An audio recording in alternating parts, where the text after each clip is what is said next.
مسجد الحرام مکۃ المکرمہ اور مسجد النبوی مدینہ المنورہ سے خطبے کا اردو ترجمہ کے لیے ہمارے سوشل نیٹ ورک کو فالو کرنا نہ بھولیں اور اپنے دوست احباب کے ساتھ بھی ضرور شیئر کیجیے۔ خطبہ جمعہ مسجد نبوی شریف بتاریخ 4 شعبان 1444 ہجری بمطابق 24 فروری 2023 عیسوی بعنوان غصے کی تباہ کاریاں، خطیب فضیلت الشیخ صلاح البدیر حفظہ اللہ، اردو ترجمہ امیر الاسلام بن بحر الحق چاندپوری۔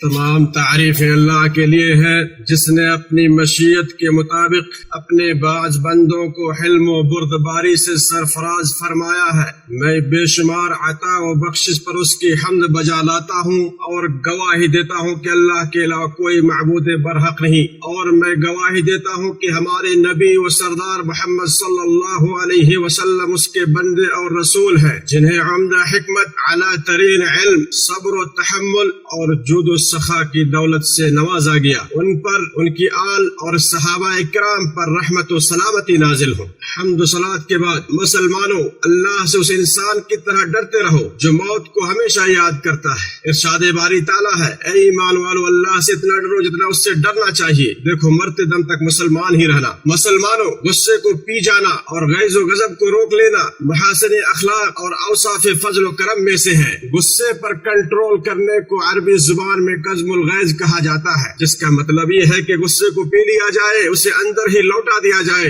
اور غصہ و خفگی کو ظاہر نہ ہونے دیا جائے۔ اللہ رب العالمین نے غصے پر قابو پانے والوں کی تعریف بیان کی ہے، جیسا کہ اللہ نے ارشاد فرمایا، جو غصے کو پی جانے والے اور لوگوں سے درگزر کرنے والے ہیں، اللہ نیکی کرنے والوں سے محبت کرتا ہے۔ اور ارشاد فرمایا، بے شک جو لوگ اللہ سے ڈرتے ہیں، جب انہیں کوئی وسوسہ یا غصہ شیطان کی طرف سے آتا ہے تو فوراً حکم الہی یاد کرتے ہیں، پھر اسی وقت ان کی آنکھیں کھل جاتی ہیں۔ اس آیت کریمہ میں لفظ طائف مذکور ہے۔ اس کا یا لفظ طیف کا معنی ہے غصہ یا وسوسہ یا معصیت کا ارادہ، اور غصے کو طائف اس لیے کہا گیا کیونکہ وہ شیطانی وسوسے سے پیدا ہوتا ہے۔ سعید بن جبیر کہتے ہیں کہ آیت میں ایسے آدمی کا ذکر ہے جو غصہ آنے پر فوراً اللہ کو یاد کرنے لگتا ہے، پھر وہ غصے کو پی جاتا ہے۔ بعض علماء نے کہا کہ اپنے حلق سے غصے کا گھونٹ بار بار پینا مجھے اپنے کسی بھی اخلاقی نقص و کمی سے زیادہ پسند ہے۔ اور کسی عرب شاعر نے کہا ہے کہ تم سخت دل بد اخلاق کو معاف کر دو جب وہ ظلم و زیادتی کرے، کیونکہ جب محاسن اخلاق کے پیکر شخص کو غصہ دلایا جاتا ہے تو غصہ پی لیتا ہے۔ بری بات زبان سے ہرگز نہ نکالو، آگ اور اس کے شعلے سے ڈرو، شاید کہ تم اس سے صحیح سالم بچ جاؤ۔ شریف النفس، غصے کو ضبط کرنے والا اور عفو و درگزر کرنے والا، عقل کے اعتبار سے سب سے ٹھوس اور بردباری و وقار کے اعتبار سے سب سے وزنی شخص ہوتا ہے۔ کسی شاعر نے کہا ہے کہ اچھے اور نیک انسان کے غیظ و غضب سے کوئی ڈر نہیں ہوتا، جبکہ جوش غضب بہت سے لوگوں کو ہلکا اور بے وزن کر دیتا ہے۔ عقل مندوں نے غصے کے گھونٹ خوب پیے ہیں، کیونکہ وہ جانتے تھے کہ انجام و نتائج کے اعتبار سے اس سے زیادہ لذیذ اور میٹھا کوئی گھونٹ نہیں۔ ابن عمر رضی اللہ عنہما سے روایت ہے کہ رسول اللہ صلی اللہ علیہ وسلم نے ارشاد فرمایا، کسی بھی گھونٹ کے پینے کا ثواب اللہ تعالیٰ کے ہاں اتنا زیادہ نہیں جتنا اللہ تعالیٰ کی رضا کے لیے غصے کا گھونٹ پینے کا ہے۔ امام احمد نے اسے روایت کیا ہے۔ معاذ بن انس جوہنی رضی اللہ عنہ سے روایت ہے کہ نبی صلی اللہ علیہ وسلم نے ارشاد فرمایا، جو شخص غصہ ضبط کر لے حالانکہ وہ اسے کر گزرنے کی استطاعت رکھتا ہو تو قیامت کے دن اللہ تعالیٰ اسے لوگوں کے سامنے بلائے گا اور اسے اختیار دے گا کہ وہ جس حور کو چاہے منتخب کر لے۔ امام احمد، ابو داؤد اور ترمذی نے روایت کیا ہے۔ امیر معاویہ رضی اللہ عنہ کہتے تھے کہ غصے کے گھونٹ پی کر اور بیوقوفی و جہالت و بردباری کے ذریعے زیر کر کے جو لذت مجھے ملتی ہے، اس سے بڑھ کر اور کوئی لذت مجھے نہیں ملتی۔ مسلمانوں، غیظ و غضب تباہی و بربادی کا سبب ہے اور عقل و خرد کا دشمن ہے۔ غصہ ہلاکت و بربادی کا پیش خیمہ ہے۔ غیظ و غضب شرمساری و ندامت کی جڑ، ہر شر کی کنجی، برائیوں کا سر چشمہ، گناہوں کی سواری اور دشمنی کا سبب ہے۔ یہ اختلافات اور جھگڑے کو ہوا دیتا ہے، کبیرہ گناہوں اور ہلاکت خیز امور پر آمادہ کرتا ہے۔ شدت غیظ اور افور غضب نے کتنے ہی خون بہائے، کتنی ہی عورتوں کی طلاق، قرابت داروں کی آپسی دشمنی، دوستوں کے درمیان نفرت و دوری، ساتھیوں کے ایک دوسرے کے خلاف مکر و سازش کا سبب بنی۔ ہمیشہ سے ہی بے رخی کے بادل نے دوستی کے سورج کو گرہن لگایا ہے، غداری کے گرد و غبار نے وفاداری کے حسن کو داغدار کیا ہے، اور حرص و طمع کی تلواریں دوستی، محبت اور بھائی چارے کی مضبوط رسی کو کاٹتی رہی ہے۔ لہذا ایسے غضب سے بچو جو راکھ کے اندر چھپے شعلے کی مانند دل میں خاموشی سے بھڑک رہی ہوتی ہے، شدت غضب سے زبان میں لغزش پیدا ہوتی ہے،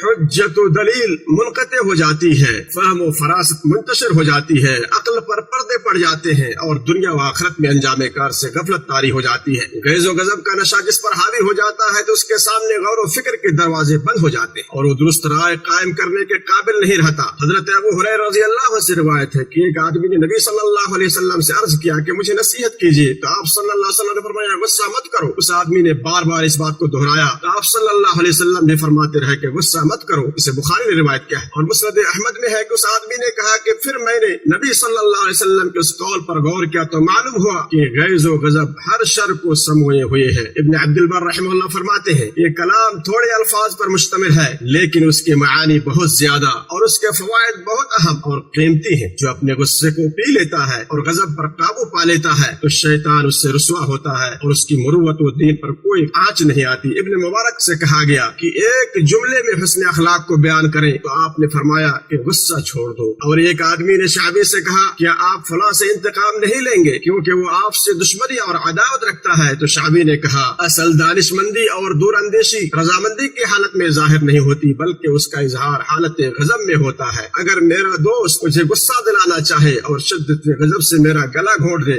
اور میری زبان سے جھاگ نکل آئے پھر بھی میں اس کی غلطیوں کو معاف کر دوں گا۔ اللہ تعالیٰ نے ایسے لوگوں کی تعریف کی ہے جو غصے کے وقت عفو و درگزر کا معاملہ کرتے ہیں۔ ارشاد باری تعالیٰ ہے اور جو بڑے گناہوں اور بے حیائی کی باتوں اور کاموں سے بچتے ہیں اور جب انہیں غصہ آتا ہے تو معاف کر دیتے ہیں۔ اے مسلمانوں، جو اپنے غصے پر کنٹرول نہیں کرتا اس کا ادب اور وقار مجروح ہو جاتا ہے۔ جلد غصے میں آنا بیوقوفوں اور کم عقلوں کی علامت ہے۔ جب بیوقوف انسان غصے میں آتا ہے تو بھڑک اٹھتا ہے، مشتعل ہو جاتا ہے، اپنے سینے کو پیٹنے لگتا ہے، اپنے چہرے پر مارتا ہے، نیزے چلاتا ہے، زخمی کرتا ہے، غضبناک گو کی طرح اس کی رگیں پھولنے لگتی ہیں اور غصے سے بھر جاتا ہے۔ اگر اس سے بات کرے تو تیور چڑھاتا ہے، اگر اس کو چھیڑے تو بھڑک اٹھتا ہے، اگر اس سے بحث کرے تو آگ بگولا ہو جاتا ہے، اگر مخالفت کرے تو اس سے غصے کی چنگاریاں نکلنے لگتی ہیں، کبر و گھمنڈ کا مظاہرہ کرتا ہے اور یہ سب اس کی جہالت، کم عقلی، کمزور بصیرت کی دلیل ہے۔ اور یہی حالت ہر اس شخص کی ہے جو بہت زیادہ غصیلا، جاہل، جلد باز ہے۔ ایسے آدمی سے دل متنفر ہوتے ہیں اور اس کی بعض حرکتوں سے نفوس وحشت محسوس کرتے ہیں۔ طاقتور اور بہادر کو کم عقل اور جلد باز نہیں ہے جو اپنے ساتھیوں کو پچھاڑ دیتا ہو اور اپنے بھائیوں کو زیر کر دیتا ہو۔ طاقتور اور بہادر وہ ہے جو حلیم، بردبار اور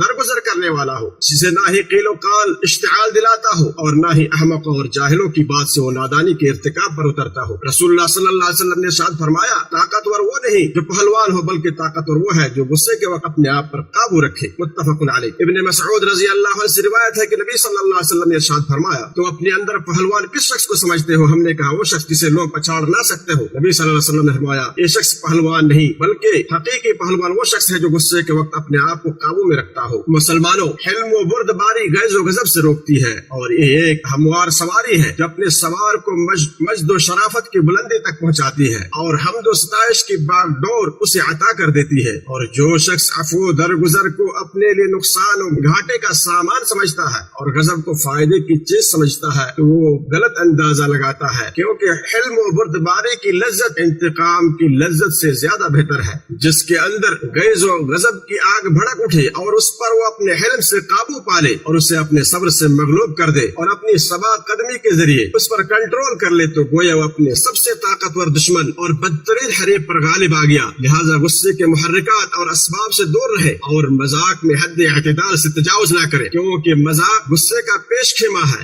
اور دلوں کی تسکین اور خوشی کے حدوں سے نکل کر اتہام، غیبت اور استہزاء کے ذریعے چھپے ہوئے کینے کو نہ بھڑکائے، کیونکہ یہ شیطان کا ہیلا اور نفس کا دھوکہ ہے۔ کسی شاعر نے کہا ہے اپنے دوست سے مذاق کرے، مذاق کتنی محبوب چیز ہے لیکن مذاق میں حد سے تجاوز نہ کرے۔ خالد بن صفوان نے کہا تم میں سے کوئی اپنے ساتھی کو پتھر سے زیادہ سخت چیز سے مارتا ہے، سرسوں کے گرم تیل سے زیادہ گرم تیل اس کی ناک میں ڈالتا ہے اور کھولتے ہوئے پانی سے زیادہ گرم چیز اس پر اڈیلتا ہے، پھر وہ کہتا ہے کہ میں مذاق کر رہا تھا۔ بحث و جدال غیظ و غضب کا محرک ہے، بس جب آپ بحث و جدال سنیں تو پیچھے ہٹ جائیں۔ ابو امامہ باہلی رضی اللہ عنہ نے فرمایا کہ رسول اللہ صلی اللہ علیہ وسلم نے ارشاد فرمایا میں اس شخص کے لیے جنت کے اطراف میں گھر دیے جانے کی ضمانت دیتا ہوں جو حق پر ہوتے ہوئے بھی جھگڑا چھوڑ دے، اور اس شخص کے لیے جنت کے درمیان میں گھر کا ضامن ہو جو مذاق میں بھی جھوٹ نہ بولے، اور اس شخص کے لیے جنت کے بالائی حصے میں گھر کی ضمانت دیتا ہوں جو اچھے اخلاق کا مالک بن جائے۔ ابو داؤد سے روایت کیا ہے۔ جھگڑا دینداری کو مٹاتا ہے